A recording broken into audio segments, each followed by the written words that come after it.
인류의 역사 속 전염병. 고대로부터 인류 문명이 차츰 거대해져 감에 따라 질병들은 인류를 위협했습니다. 그러한 질병들 중 전염성을 가진 병들은 가장 안 좋은 사례로 남곤 했습니다. 게다가 그러한 질병 중에 전염성이 강한 병이 한 나라의 국경을 넘어 퍼져나갈 때 그러한 질병은 공식적으로 유행성 전염병이 됩니다.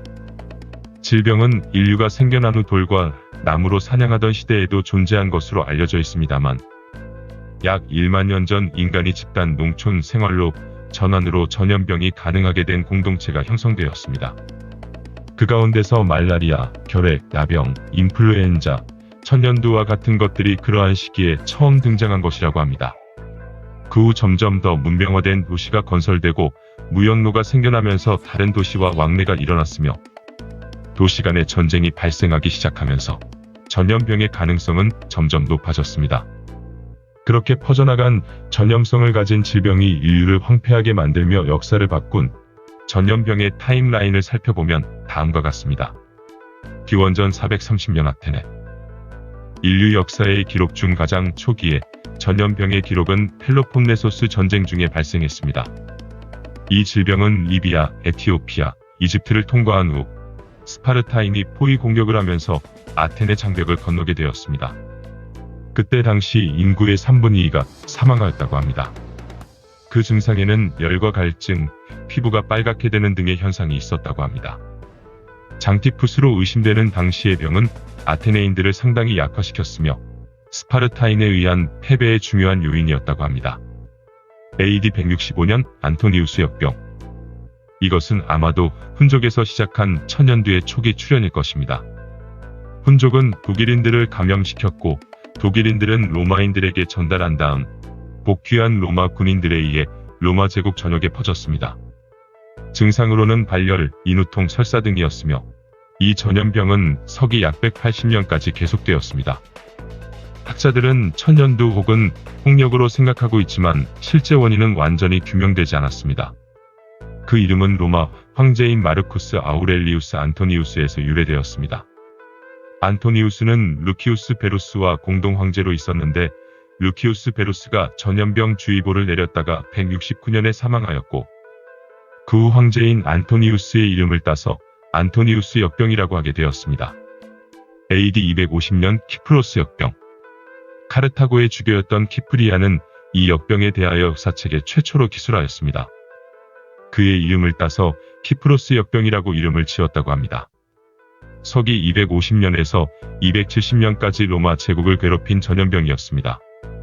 에티오피아에서 최초 발병했다고 알려져 있고 에티오피아에서 그리스를 거쳐 시리아를 지나 로마 제국에서 크게 발병했다고 전해집니다. AD 54년 유스티니아누스 페스트.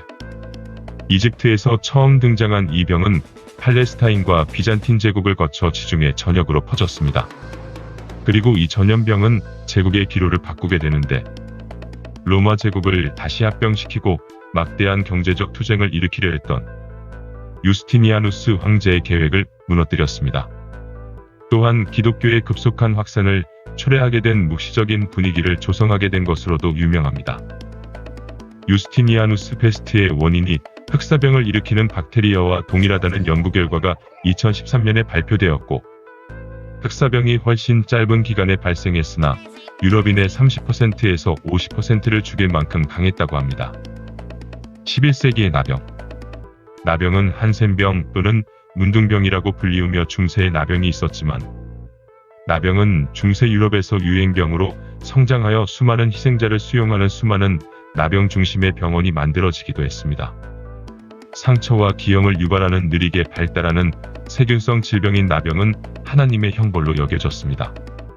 이 믿음은 희생자들의 도덕적 판단과 배척으로 이어지기도 했습니다. 1350년의 흑사병. 14세기 유럽에서 7,500만에서 2억 명의 목숨을 앗아간 인류 사상 최악의 팬데믹 질병으로서 세계 인구의 약 3분의 1의 사망에 대한 책임이 있는 이 질병은 아시아에서 시작되어 서쪽으로 이동했다고 합니다.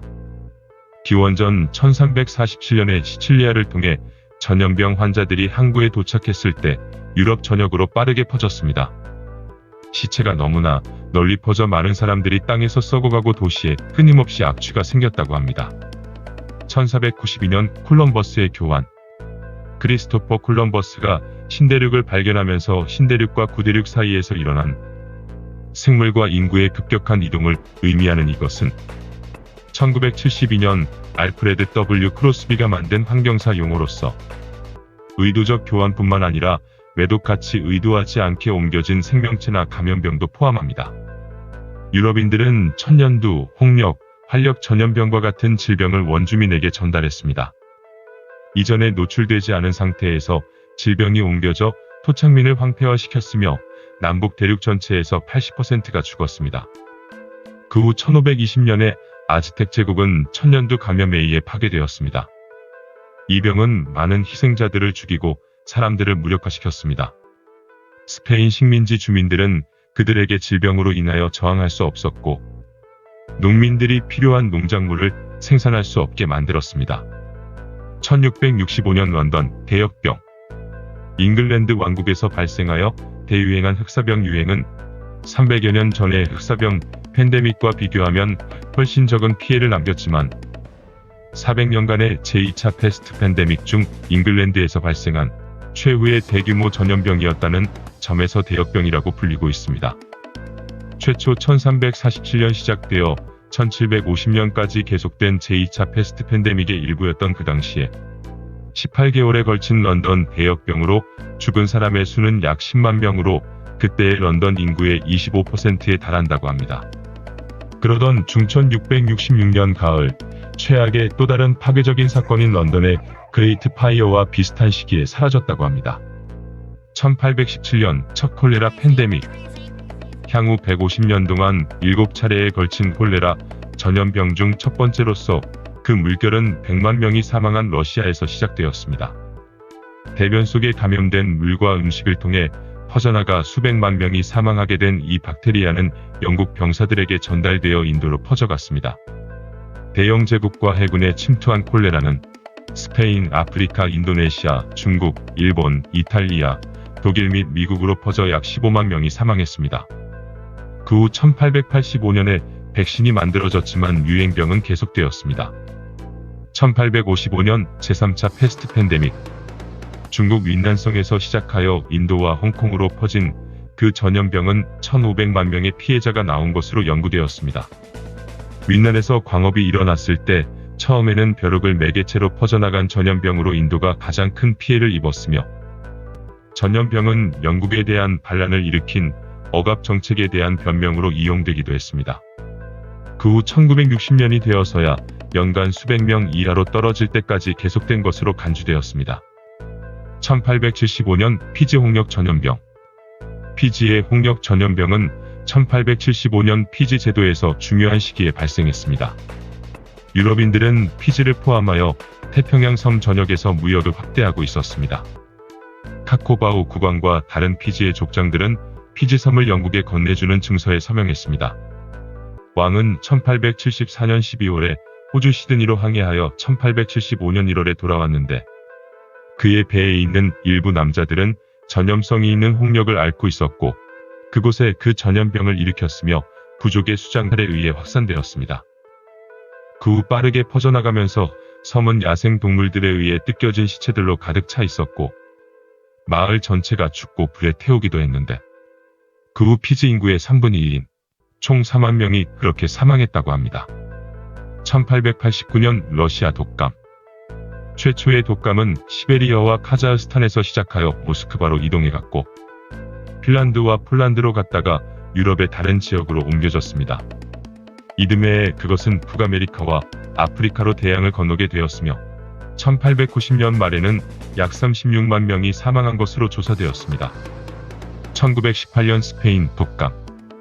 전 세계적으로 5천만 명의 사망자를 초래한 조류맥의 독감인 1918년 독감은 유럽, 미국 및 아시아 일부 지역에서 처음으로 관찰된 후 전 세계로 빠르게 확산되었습니다. 당시에는 이 살인적인 독감을 치료할 효과적인 약물이나 백신이 없었습니다. 10월이 되자 수십만 명의 미국인이 사망했고 독감 위협은 1919년 여름 대부분의 감염된 사람들이 면역력을 갖거나 사망했을 때 사라졌습니다. 한편 중국에서 1917년 11월에 중국 북부를 강타한 호흡기 질환이 있었는데 그 1년 후 중국 당국에 의해 스페인 독감과 동일한 것으로 확인되었습니다.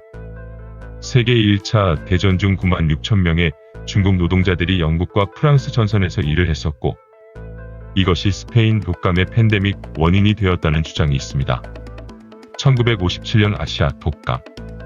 첫 번째 사례는 1956년 말에서 1957년 2월 사이에 중국 구이저우성에서 발견되었다고 합니다. 그 후 인근 위난성에서도 발견되었으며 미국 타임즈에서는 그것이 수천 명의 홍콩 주민들에게 영향을 끼쳤다고 보도했습니다. 그 후 싱가포르, 대만, 인도, 그리고 영국으로 퍼졌고 미국에까지 상륙했다고 합니다.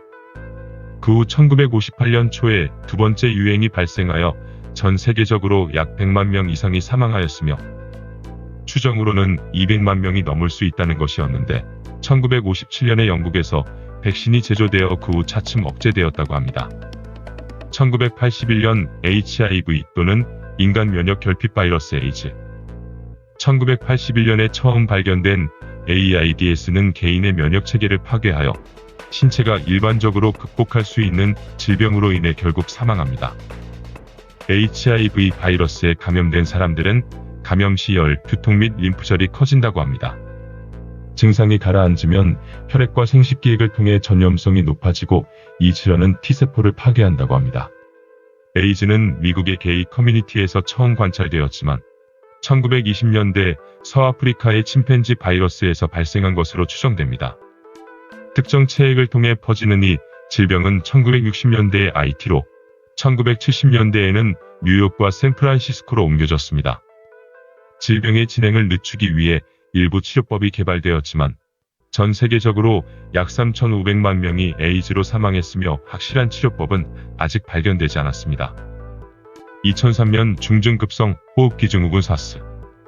사스는 2002년 11월에 중화인민공화국 광둥성 포산시에서 첫 환자가 발생한 이후 홍콩, 싱가포르, 베트남 등을 거쳐 세계적으로 확산된 바이러스성 전염병입니다.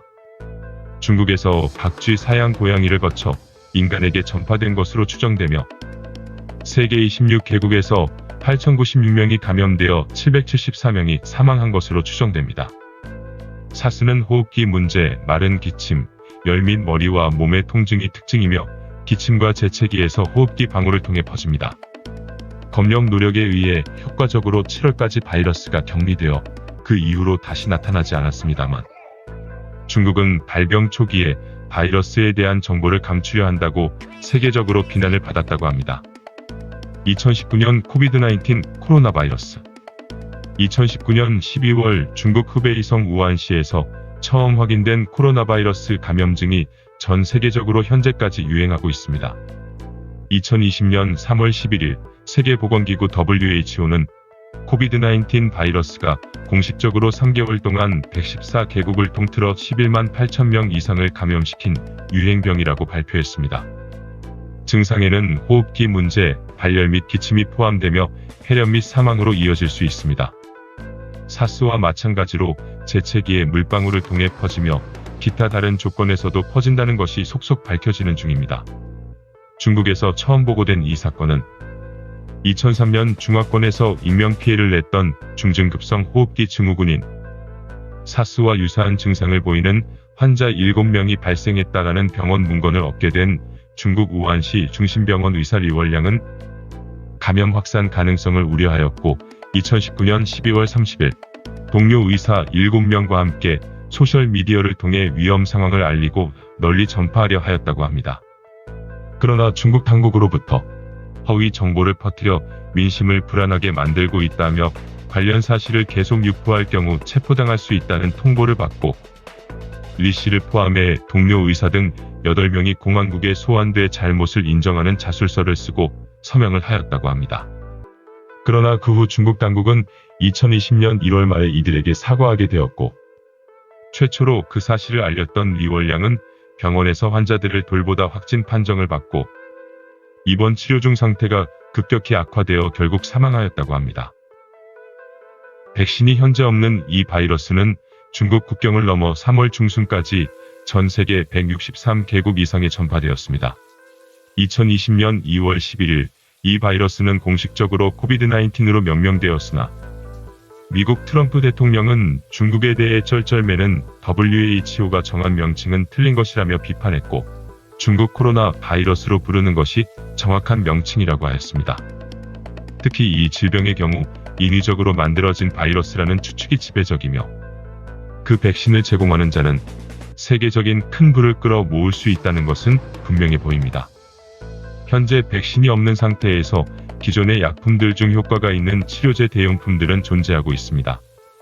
하지만 이번에 코로나 사태는 언제 그 끝이 보일지 알 수 없을 정도로 매우 치명적이며 전염성이 강하여 한동안은 끝나지 않을 것이라는 의견이 지배적입니다.